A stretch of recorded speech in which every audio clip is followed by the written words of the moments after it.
Quantas vezes ao longo da tua vida você consegue parar para olhar para dentro de si?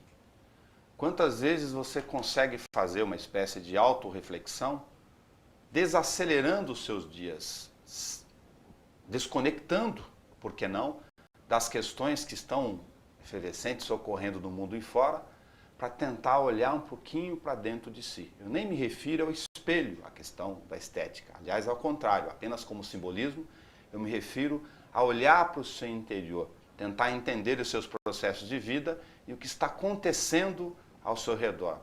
Observar a respiração, as formas de pensamento e tentar ver através da formação da sua família, de quem foram os seus, de quem é você, uma tentativa de experimentar um mundo melhor.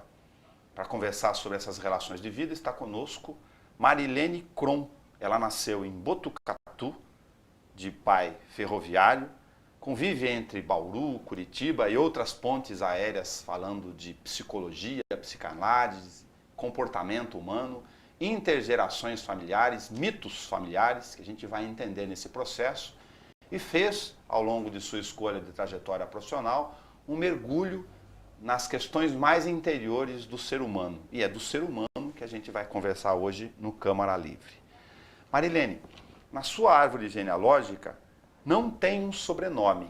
Para homenagear as origens das suas relações, qual é o sobrenome que não está grafado no seu batismo? Olha, falta talvez um sobrenome da minha mãe, né? Que são os Lopes, que são os espanhóis. Porque, primeiro, eu queria agradecer estar aqui com você. É um prazer enorme estar aqui falando a respeito de questões assim tão fundamentais para o ser humano, que são as questões interiores, que são as nossas raízes, a nossa estrutura.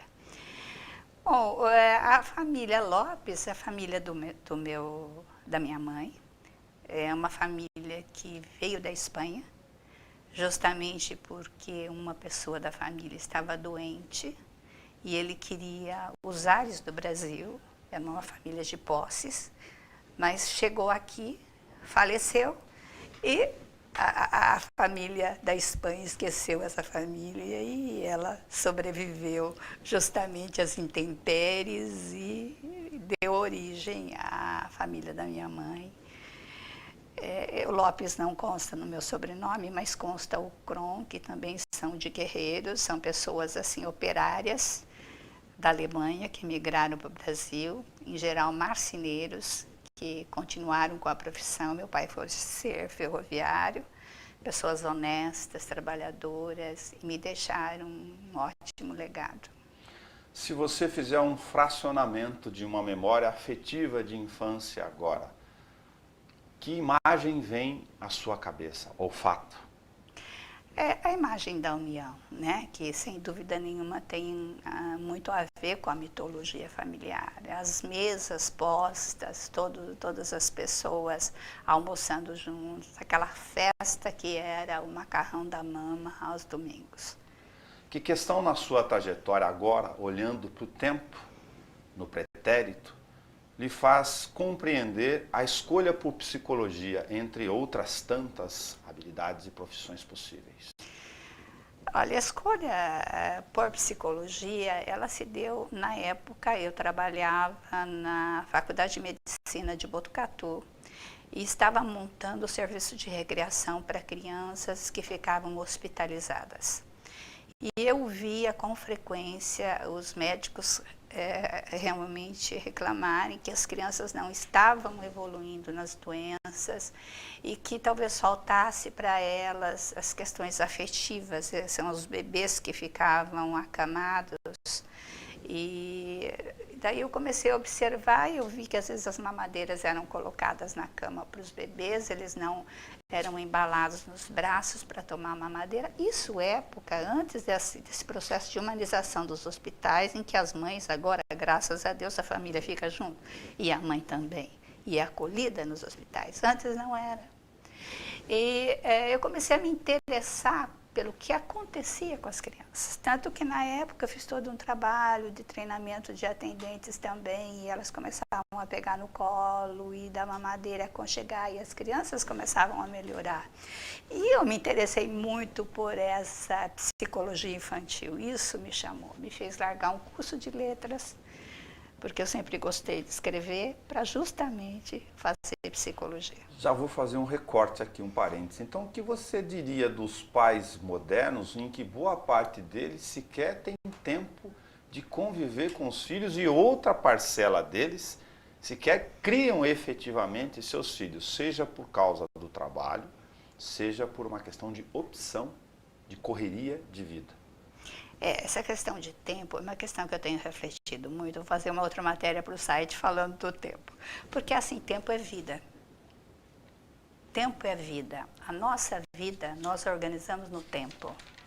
Então, no tempo, nós precisamos priorizar o que é mais importante para a nossa vida. Então, o ser humano é um ser, basicamente, a estrutura dele é afetiva. Os primeiros processos são afetivos. Ele necessita do contato, ele necessita da companhia.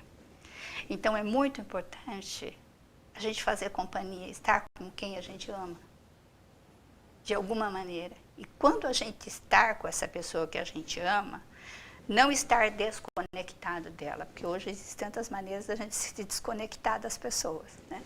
Estar conectado com ela, isso é olhar para o olho, ver se o olho brilha, se o olho fica com sombras, como que está, olhar para essa pessoa, sentar para conversar. Hoje as pessoas falam correndo, falam nos carros, falam passando uma na frente da outra. Então, assim, o estar em contato, quando você tiver esse tempo, realmente estar com essa pessoa. Então, às vezes, existe uma reorganização de vida. Existe um planejamento. Eu brinco com as pessoas, eu falo assim, se coloque na agenda. Coloque você na agenda, coloque a prioritário para você. Então, se organize também para ter um tempo com essas pessoas, para ter um tempo com essa criança, para brincar com essa criança, para conversar sobre o que ela está sentindo, sobre o que ela está vendo, sobre o seu dia. Filhos sem estímulos ao afeto, aos sentidos, o cheiro, o paladar, o toque, eles podem ter processos de desenvolvimento seccionados ou desvirtuados ou comprometidos?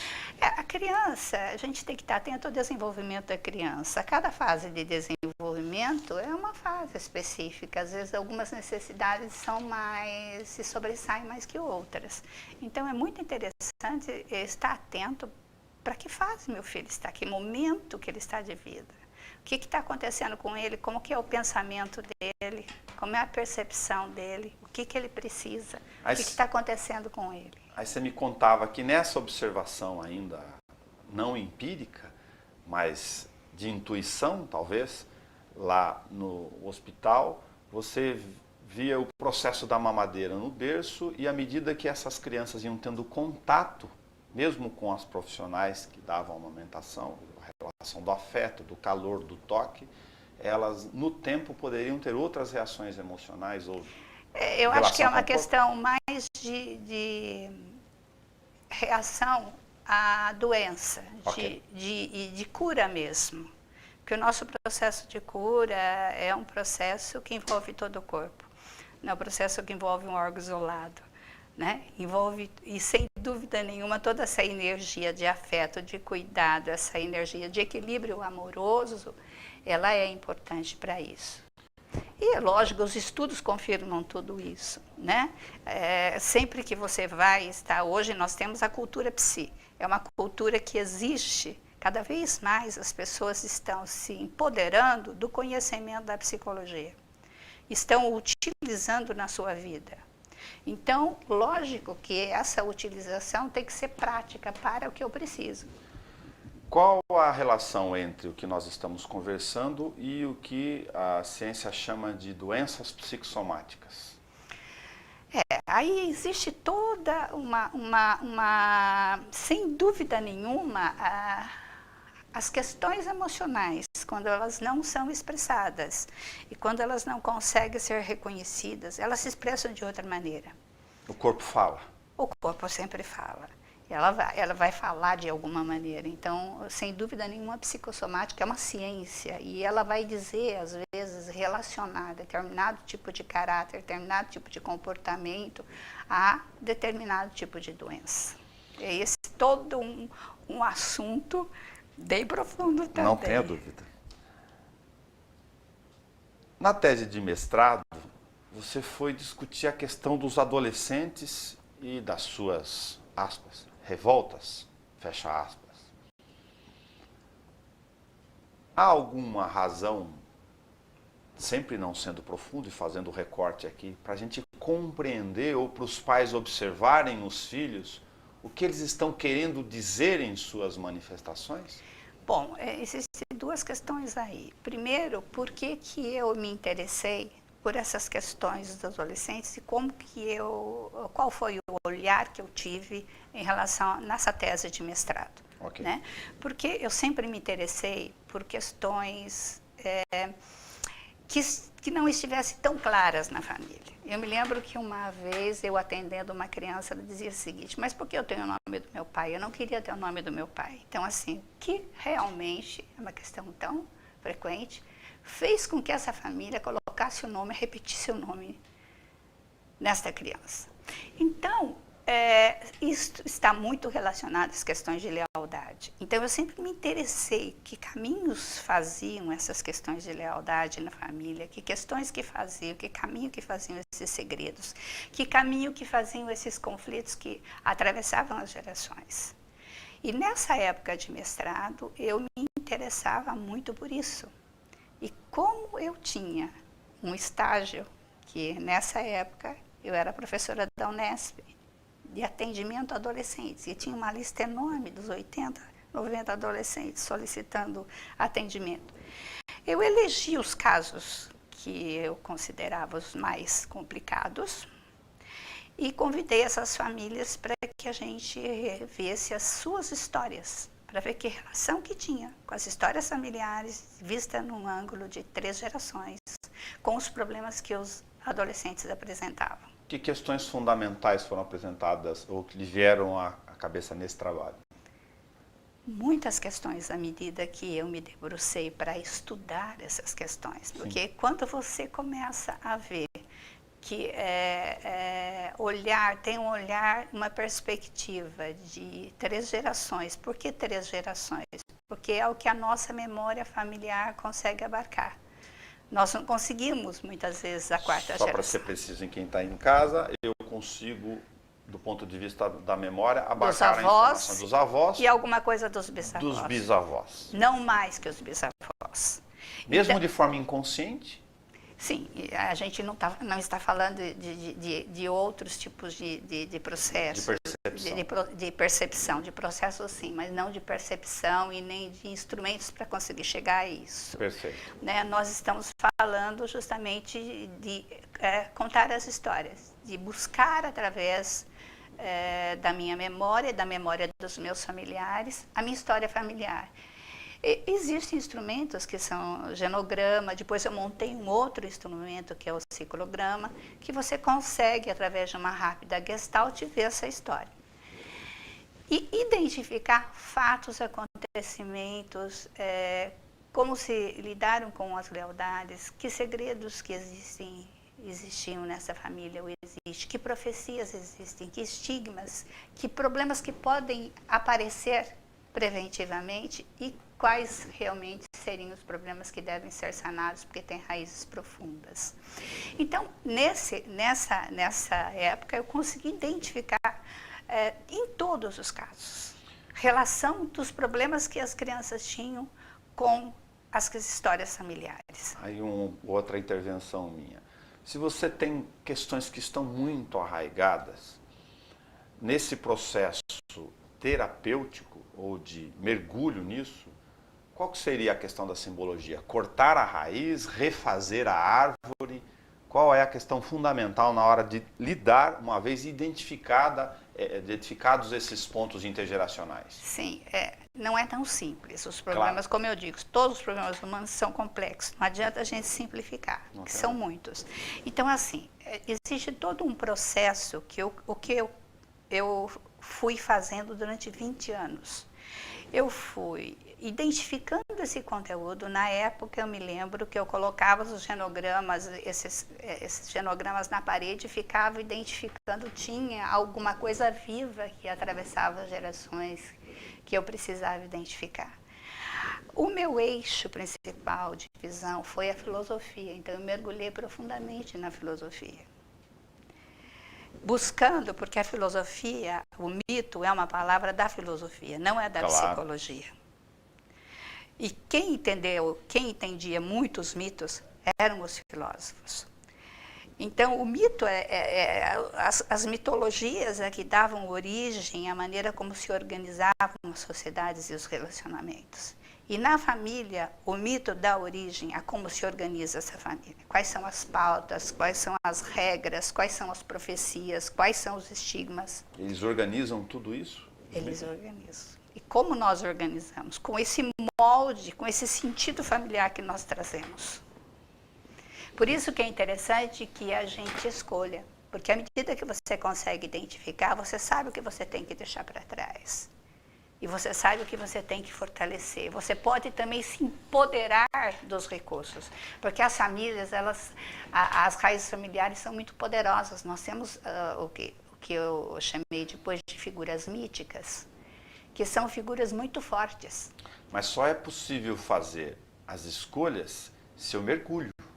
Se você mergulha. Então, veja bem, quando você coloca, muito importante estar olhando para mim, muito importante estar olhando de onde eu venho, como eu venho, o que me marcou e o que marcou a minha família. Porque esses fantasminhas ocultos, ou recursos, ou anjos salvadores, eles também estão ali. Então, muitas vezes é importante que eu saiba que eles existam.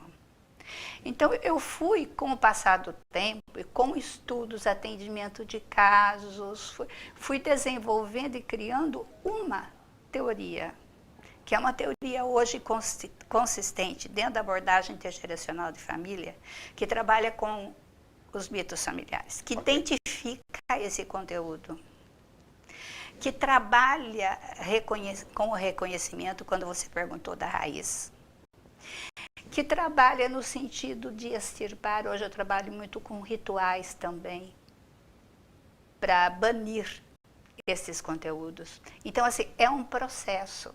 É um processo dentro do qual a pessoa se insere. Do ponto de vista terapêutico, as pessoas são muito apressadas, né? Aliás, a minha pergunta vai ser apressada, já, e eu já peço perdão por ela. As pessoas que estão nos assistindo podem estar, algumas delas, eu estou me colocando no lugar delas sempre, estarem aflitas, mas em quanto tempo eu posso fazer esse mapeamento intergeracional? Em quanto tempo eu posso buscar essas respostas? Eu acho que um bom começo, sabe, algo que a gente gosta e que a gente faz, são as nossas fotos familiares. Sabe, você resgatar isso, você montar seu álbum, você corporificar isso, olhar para isso. E à medida que você vê, escolher, olha, isso aconteceu, não quero mais, eu vou lembrar disso, não vou recalcar e deixar lá no fundo. Eu vou lembrar disso e vou realmente jogar para fora. Muitas vezes eu posso fazer, eu tenho uma estrutura muito boa, pessoal, consigo fazer. Porque nós temos forças de cura e de restauração interna, de forças assim que nós nem conhecemos ainda, que nós podemos usar. Se eu realmente, as brumas de Avalon estão impedindo que eu veja, eu preciso procurar a mão de alguém que possa me ajudar. Ok. E aí é interessante que eu o faça. Do ponto de vista dessas questões intergeracionais, nós podemos identificar processos de escolhas de vida ou de comportamentos no dia a dia que estão relacionados a essas origens, ou não. Sim. Podemos fazer repetições, inclusive, de comportamentos que estão nessa lógica que nos foi herdada. Mas eu confesso que, eu já fiz essa abordagem sobre o outro aspecto, eu confesso que eu fico tentando negar a ideia de que nós estamos necessariamente presos a isso. E, na verdade, eu estou fazendo a pergunta, colocando a resposta. Nós podemos eliminar aquilo que nos incomoda? Com toda certeza, nós podemos transcender. Essa é uma característica do ser humano. Nós vamos muito além. Porque nós somos seres vivos e seres que vão se configurando conforme as suas escolhas. Então, por mais que nós possamos ter algumas influências, nós podemos trabalhá-las, sublimá-las, canalizá-las, direcioná-las para as outras questões. Então, nós podemos usá-la como móvel de ação para mudanças profundas, para mudanças substanciais. Para não cometer o erro do recorte negativo, potencializar aquilo que é saudável, sim, bom. Aquilo que é saudável e bom. Então, as pessoas, muitas vezes, elas não repetem as mesmas coisas. Elas usam aquela coisa para fazer totalmente diferente, para ser uma pessoa. Porque existe na vida, a própria teoria sistêmica fala da transcendência. Okay. Nós temos a vida em si, é uma capacidade de transcendência. Porque nós temos, quando nós estamos falando de 3 gerações, influência de 3 gerações, é interessante assim, lógico que elas são mais vivas, mas nós pertencemos à humanidade. Nós pertencemos ao ser humano. Nós temos toda a história da humanidade dentro de nós. Sim. Nós temos a história das nossas comunidades, da nossa sociedade. Nós temos a possibilidade de transcendência. Eu juntei isso num livro que recentemente eu li sobre o ciclo da autossabotagem, onde o psiquiatra transforma nos seus textos uma tentativa de compreensão de onde os casamentos estão fracassando, onde a repetição de alguns erros de comportamento, de abordagem, estavam inconscientemente, ou sem o conhecimento, sem a lucidez ali do pensamento, sendo repetidos por algo que ficou lá atrás. Nós também estamos conversando, de certa forma, sobre esses tipos de comportamento. Sim, existem ciclos, né? E ciclos dentro desse processo de transformação das sociedades, das comunidades e das pessoas. Isso é cíclico, mas realmente tende a se modificar, se realmente houver este movimento para a transformação. Se as famílias são a formação no tempo dessas transferências possíveis de mitos, de regras, de questões que vieram arraigadas, qual é a questão central do casamento? Que vem uma história daqui, uma carruagem inteira se juntando a essa carruagem para tentar formar um novo elo, um novo ciclo. Eu acho que existe, como nesse segundo livro eu coloquei, no terceiro também eu falo existe aquela questão, o mito da unidade perdida. Existe uma sensação de que você não é completo sem o outro. Então existe uma vontade muito grande de se unir ao outro, em todos os casais, de compartilhar. Só que toda a noção, hoje nós estamos numa época de grandes mudanças e de mudanças aceleradas, inclusive no modelo de casamento. Sem dúvida nenhuma, as pessoas quando se casam trazem os modelos de casamento que viram funcionar ou não. E esses modelos influenciam a formação desse novo casamento e da organização dessa nova estrutura familiar, de como ela vai funcionar.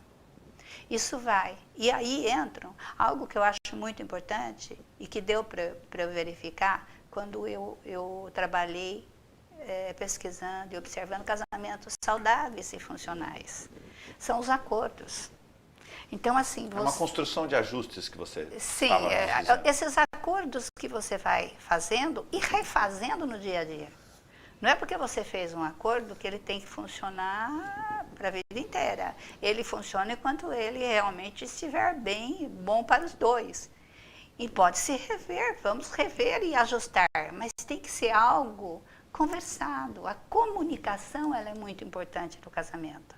Por isso que o tempo por isso estar em contato com o outro, por isso não perder a parceria com o outro, não perder o companheirismo, não perder a cumplicidade.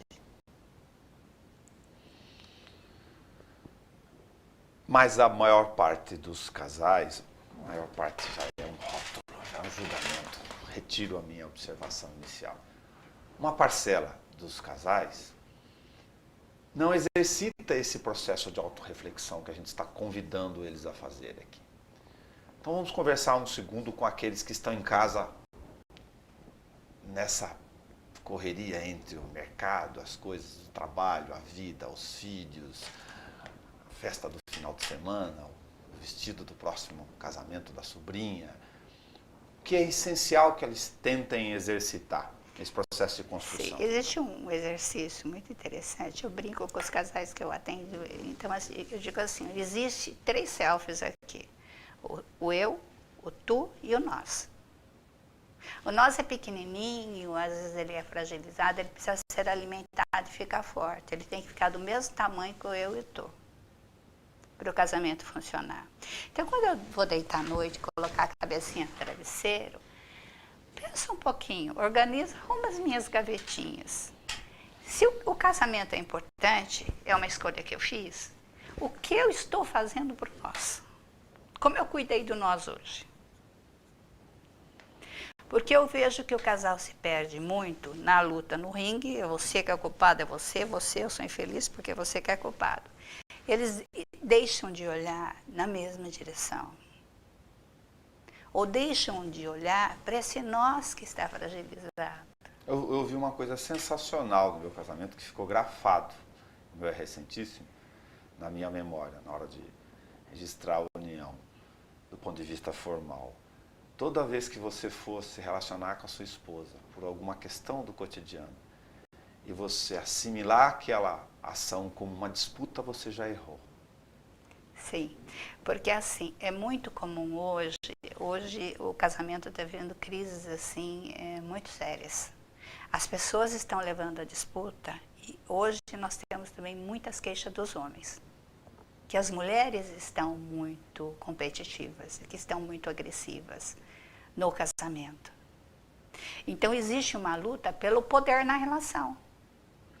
Isso é extremamente nocivo.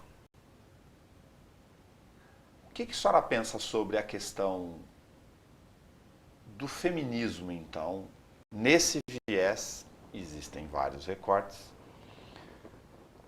de que, sob a bandeira do combate do machismo, ele pode estar acentuando esse jogo. Eu acredito assim, que as mulheres sempre necessitaram desse espaço. E de terem de serem vistas como seres também que precisavam do seu espaço, precisavam da sua realização profissional. Perfeito. Eu acho que é uma grande conquista. Claro. Só que agora, assim, tudo se desnivelou, porque assim, o modelo do homem era muito respaldado no modelo que era feminino. Mulher era mais passiva, o homem mais agressivo. O que aconteceu? Agora o homem está numa grande mudança, tanto que nós vamos ver assim, muitas teses hoje, uma quantidade enorme que falam do homem.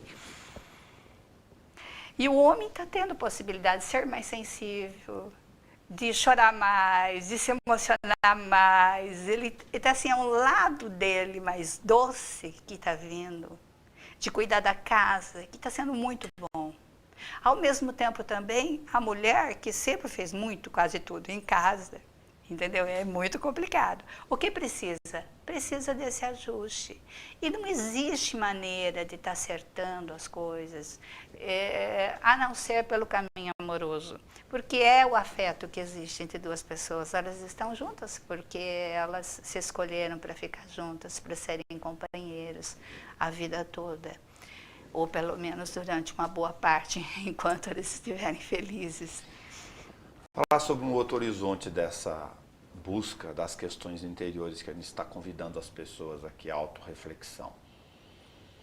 Eu estava lendo o Augusto Cury e ele falou sobre a síndrome do pensamento acelerado. E dentro da síndrome do pensamento acelerado, me chamou a atenção o fato dele falar dos recortes, no sentido de secção, né, de rompimento dos fluxos de pensamento. Como mergulhar para dentro de si, se essa sociedade que está ao nosso redor, agora aqui, está o tempo todo nos estimulando a não parar para olhar para dentro de nós. O que você está falando é algo muito sério que está preocupando os pensadores do momento. Existe uma aceleração, nós estamos acelerando. Por exemplo, você fazia tantas coisas em 1 hora, agora você fazia 3 coisas, você quer fazer meia dúzia. Se você faz meia dúzia, você quer fazer 10 coisas. E você se vangloria, puxa vida, olha só tudo que eu fiz nesse tempo. Então o que está acontecendo? Nós estamos correndo e nós não estamos parando. Nós estamos correndo não é só fisicamente, nós estamos correndo com o pensamento. E é isso que ele fala de aceleração. Então, nós estamos correndo com o pensamento e não temos tempo para fazer o reprocessamento, que até o cérebro precisa do reprocessamento da informação. Precisa parar um tempo para você conseguir reprocessar as informações, que elas têm que entrar lá para as gavetinhas, oxigenar tudo isso, integrar tudo isso na aprendizagem que você tem. E isso é muito importante com a gente, muito mais importante com a criança. A criança hoje não tem tempo para brincar sozinha. Quando a criança brincava, dos nossos tempos, o que ela faz quando é criança? Ela reprocessa o mundo. Ela levava para o brinquedo, ou leva para o brinquedo, ainda hoje, algumas crianças, aquilo que está acontecendo na realidade. Ela está reprocessando. É o processo dela. O que acontece? Tanto as crianças precisam de tempo para pensar sozinhas, porque hoje não se deixa a criança pensar sozinha. Às vezes a criança precisa dormir sozinha, precisa aprender a dormir sozinha, precisa pensar sozinha. O adolescente precisa ter um tempo para ele ficar fechado no quarto, não só ficar no computador, mas ficar quietinho, pensando. A gente pode ensinar os filhos a ter tempo para pensar. Nós precisamos do tempo para pensar. Não dorme pregado na televisão, desmaiando. Correria gigantesca, pelo amor de Deus, vou usar um simbolismo muito prático aqui do dia a dia, mas isso é um horror com as pessoas. Elas almoçam no WhatsApp. Isso que têm filhos, dão a maquininha já na mão da criança para ficar brincando, para se livrarem dela. Sim, então essas questões, elas são complicadas, porque nós temos que colocar também na nossa vida. Então me veio uma outra pergunta. Qual o sentido da tecnologia nesse processo, se está nos escravizando ao invés de nos libertar? É uma questão, nada é tão simples. Nós precisamos, se a gente não tivesse tecnologia, a gente ia voltar daqui a pouco sem negar ela e voltar no retroativa para a época das cavernas. Mas... Sim. O que acontece? Nós precisamos, como tudo na vida, dosar. Dosar o tanto. Por exemplo, hoje, o que acontece? A quantidade de pessoas que tomam remédio para dormir, elas não conseguem dormir. Porque dormir é um processo natural. O gatinho vai lá, deita, fica aconchegado e dorme. O cachorrinho também. É normal no serzinho vivo dormir. É normal a gente dormir. Só que a gente não se prepara para dormir. Então, para dormir, você tem que arrumar a tua cama, você tem que deixar silêncio, você tem que escutar os barulhinhos da noite. Você tem que... os índios peruanos têm um pessoal... Eu tinha um amigo que era psicólogo de lá e ele sempre trazia os bonequinhos.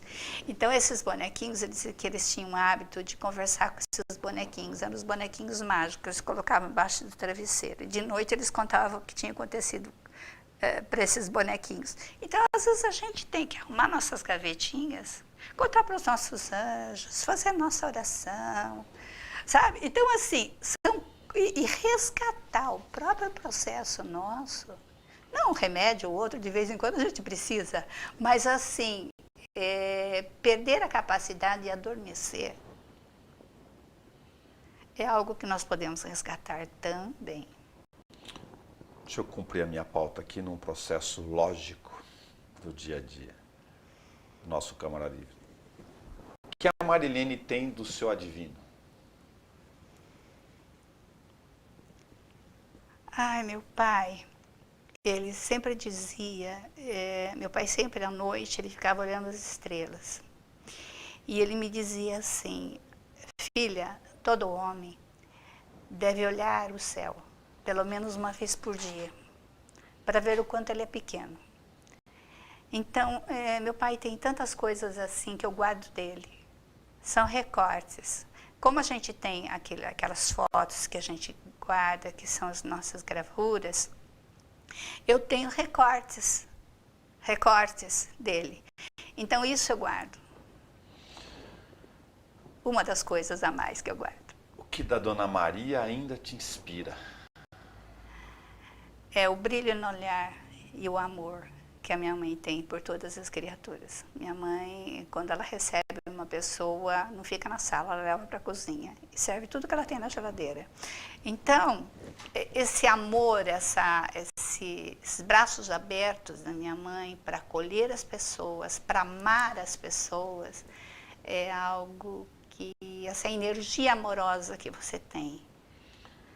Como você, como profissional, lida com a mestranda, a mestre, a doutora, da concepção do começo, meio e fim, e da angústia de que, apesar do mergulho, nem todas as respostas serão possíveis? Olha, eu acho que a gente, à medida que você vai passando a sua vida, você vai começando a envelhecer, nós vamos ficando mais pacientes. Eu nunca quero perder o olhar para a magia da vida. Né? Hoje, por exemplo, você me chamou semana passada, eu estava dando aula em Curitiba, não pude vir. É uma magia, a vida toda hora está te movimentando. Ontem recebi um convite para dar aula em pós-graduação lá em Ponta Grossa. Quer dizer, que interessante, quantas pessoas eu vou conhecer, que experiência nova que vai ser. Né? Então, assim, essa alegria pela magia da vida, por tudo que vai acontecer. Então, eu acho que isso me encanta. Por que escrever é uma necessidade para você?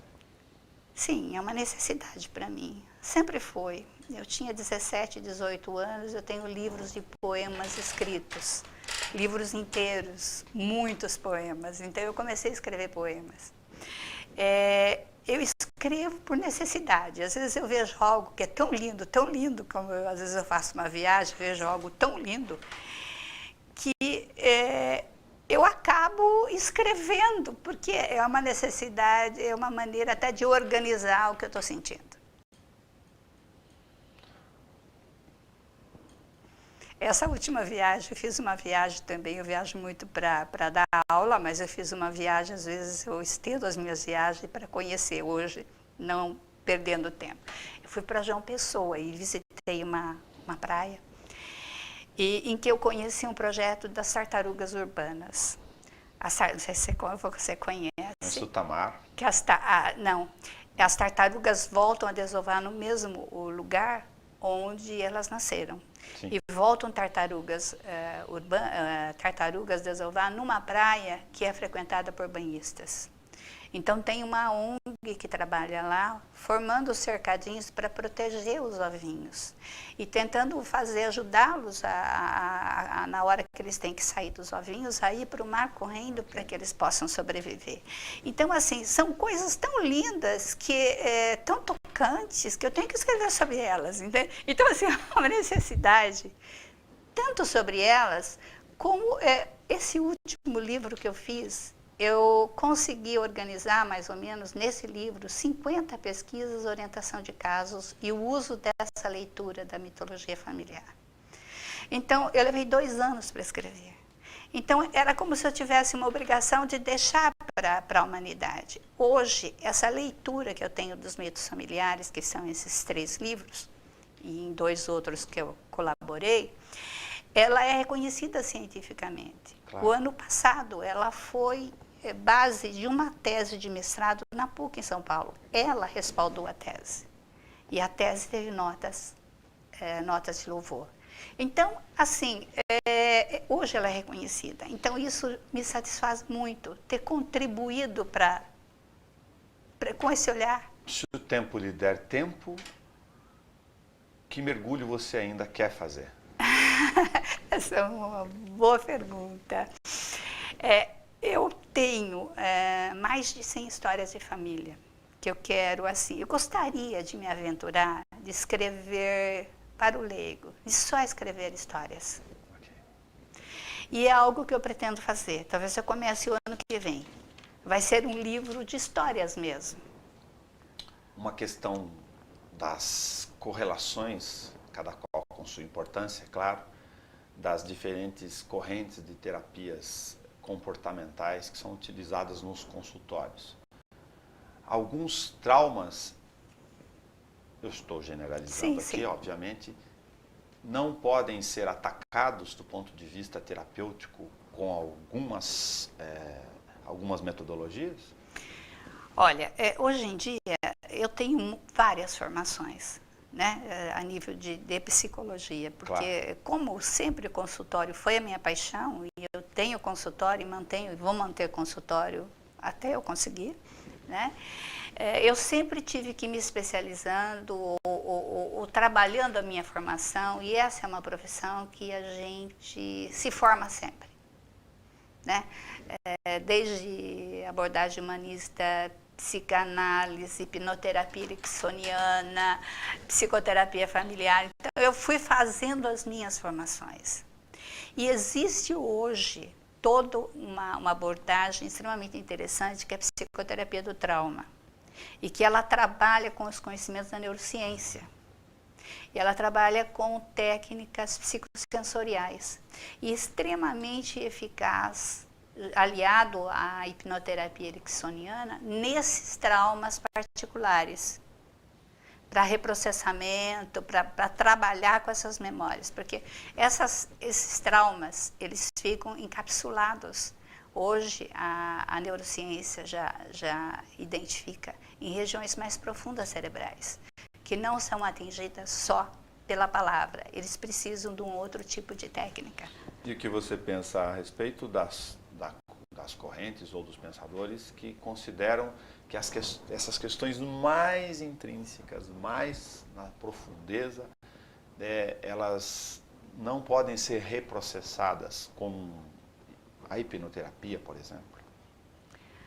Olha, hoje eu acho que nós estamos tendo acesso a uma série de técnicas e métodos de trabalho diferenciados, que atingem realmente camadas mais profundas, tanto cerebrais como psíquicas. Então, o que o profissional tem que fazer? Ele tem que saber o que ele pode fazer bem o que ele pode fazer, e encaminhar o que ele não sabe. Ou se habilitar para fazer o que ele não sabe. E como sempre a gente não sabe tudo, né? A gente tem que estar sempre aprendendo.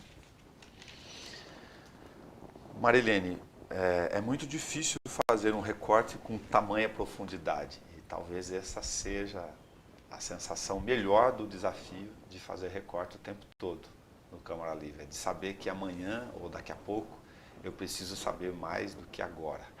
Por isso, e somente por isso, já de minha parte, sinto-me bastante satisfeito de ter você aqui como convidada para trocar essas informações e deixo a lente a seu dispor por uma questão de gentileza, de questões que eventualmente eu não tenha colocado ou que te interrompi de forma indelicada para tentar refazer. Eu primeiro agradeço muito essa oportunidade de estarmos conversando, de estar chegando na casa de cada uma das pessoas, né? Então, eu acho isso extremamente importante. O que eu poderia deixar para a pessoa que está me vendo? Esse contato afetivo e dizer que é possível sempre olhar para si mesmo. É possível olhar mesmo as coisas que nos doam muito da nossa história ou da nossa vida. Às vezes, assim, somente se olharmos para ela é que vamos poder curá-las. Se você tem um machucado e você não olha para ele, você nunca vai poder higienizá-lo e curá-lo. Mas nós precisamos olhar, porque a cura está dentro de nós. A cura também está ao redor de nós. Nós podemos nos curar, nós podemos pedir ajuda, nós podemos nos ajudar e nos beneficiar das ajudas que nós temos nesse momento atual. Então é muito importante eu não me acomodar com o sofrimento.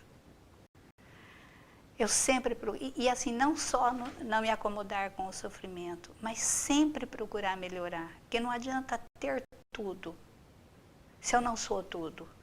Ou realmente eu não estou bem sendo o que eu sou, ou realmente eu não estou muito feliz com os nossos relacionamentos. Nós sabemos que a felicidade total é ilusória, mas nós podemos ser o mais felizes que a gente puder ser.